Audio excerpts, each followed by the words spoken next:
Anthony, can I follow? Yeah. You can get me one as well.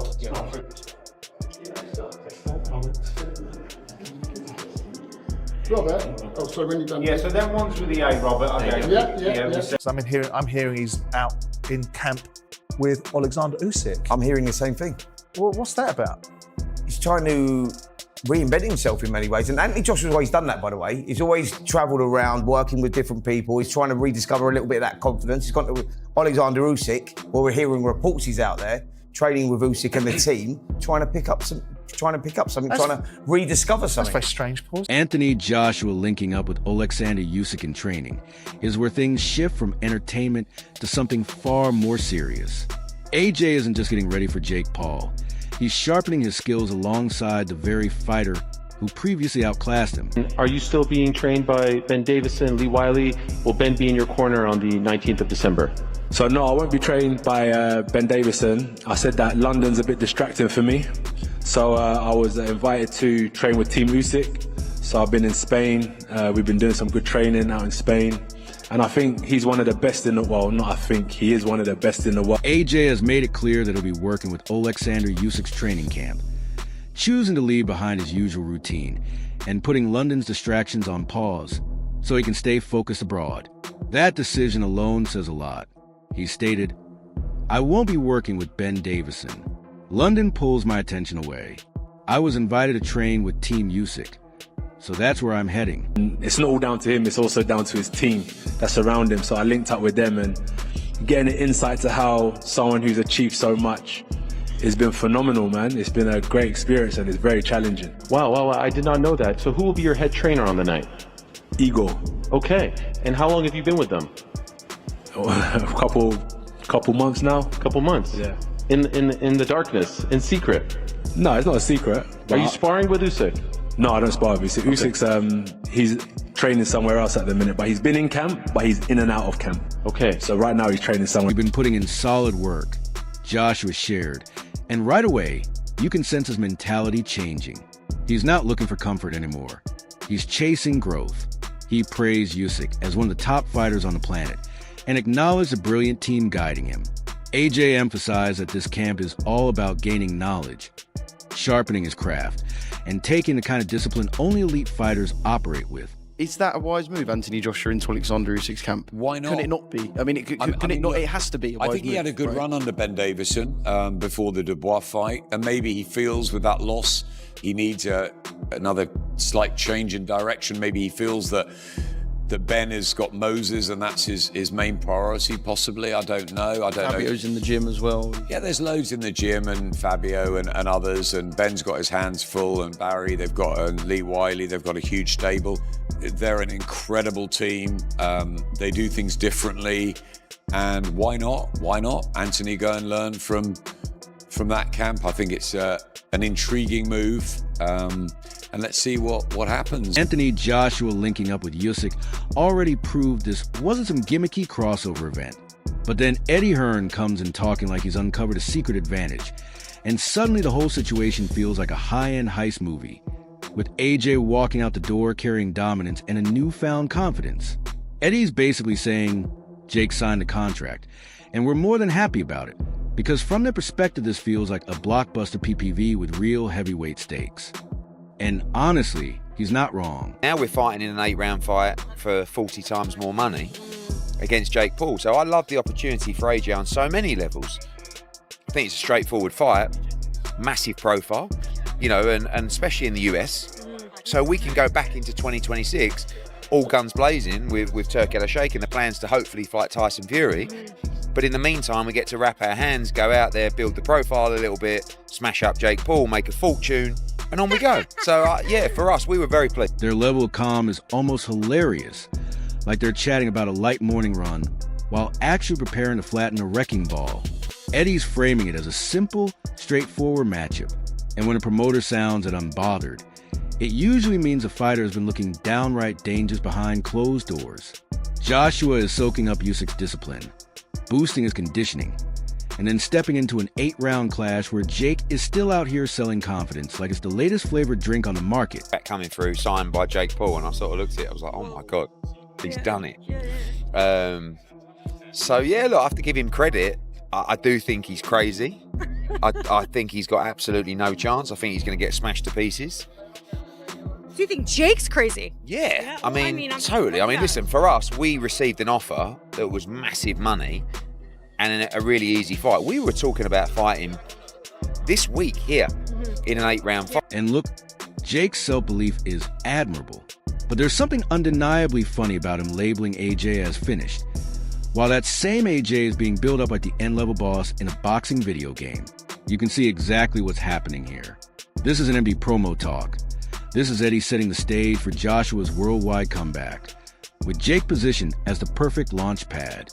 And the rest of us are basically in the front row waiting for the moment heavyweight reality steps up to the mic and says, "All right, everyone, show's over."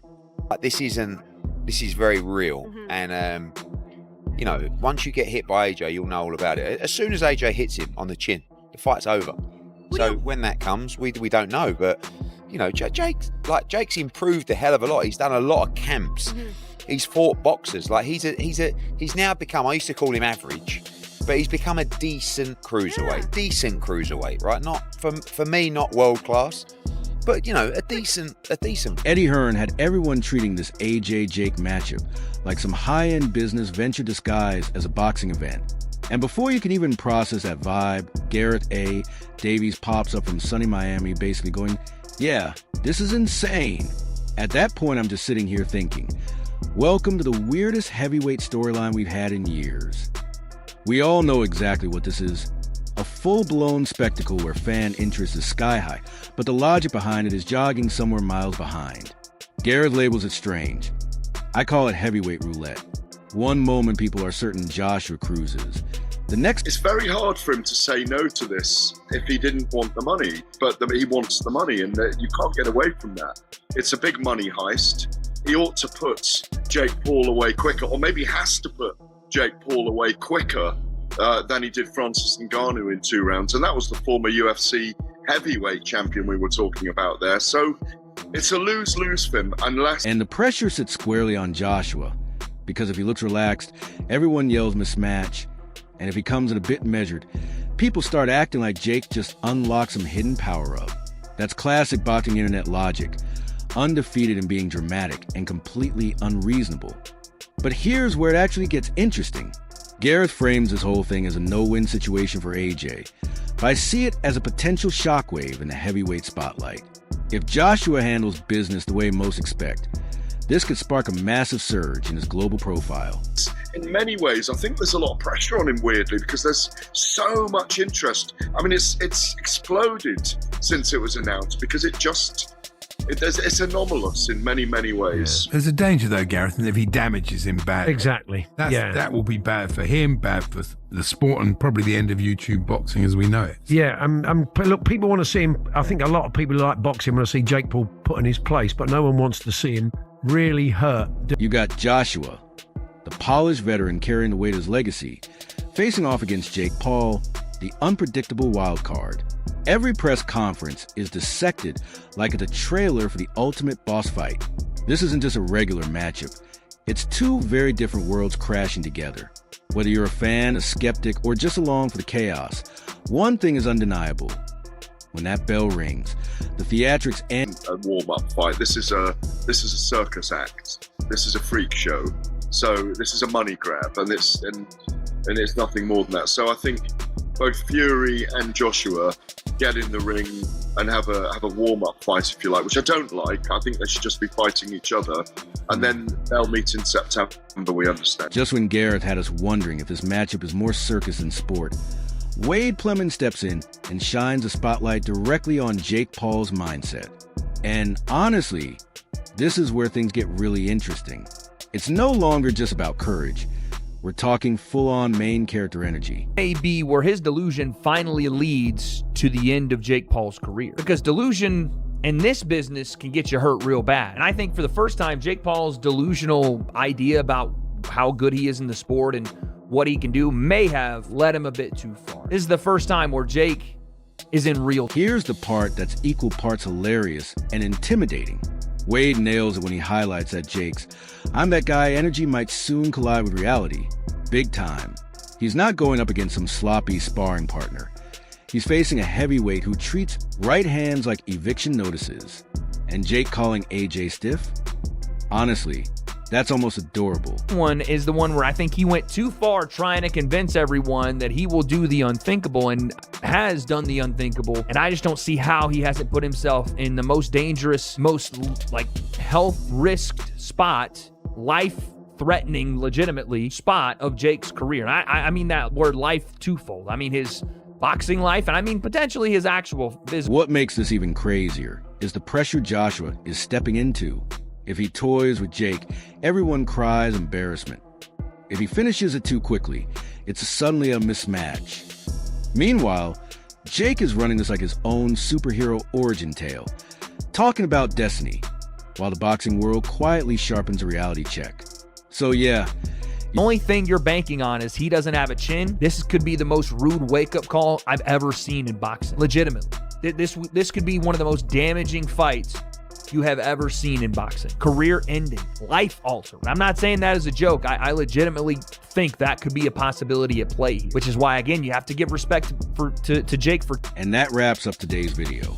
If you enjoyed the story, make sure to hit that like button, subscribe, and tap the notification bell so you never miss our next upload. We'd love to hear your thoughts. So drop a comment below and join the conversation. Thanks for watching, stay tuned, and we'll see you in the next one.